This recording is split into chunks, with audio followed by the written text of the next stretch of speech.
এরকম একটা অনুষ্ঠান, এটা আমার একটা কল্পনার অতীত। এটা আমার মনে হয় সারা বাংলাদেশের মধ্যে একটা বিরল ঘটনা। যাই হোক, আইজুলের যে উদ্যোগ, এই উদ্যোগকে আমি স্বাগত জানাই। আজকের এই অনুষ্ঠানের সম্মানিত সভাপতি, সম্মানিত সভাপতি আমাদের বড় ভাই সাব্বাস আলী ভাই, আজকের এই অনুষ্ঠানের আমাদের পৌর বিএনপি সেক্রেটারি, সম্মানিত প্রধান অতিথি জনাব বিলাল হোসেন ব্যাপারী, ও আমাদের বিশেষ অতিথি ও আমাদের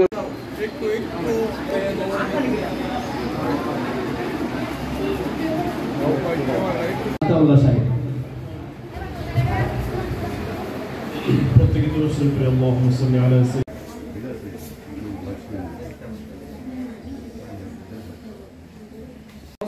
আমরা আমাদের ছেলে মেয়েদেরকে মাদ্রাসা পড়াশোনা করব, এই ধরনের প্রতিযোগিতা অংশগ্রহণ আছেন। অত্র ওয়ার্ডের শ্রীপুর পৌরসভার ৬ নং ওয়ার্ডের সম্মানিত সাধারণ সম্পাদক জনাব এস এম জসিম সাহেব, আমাদের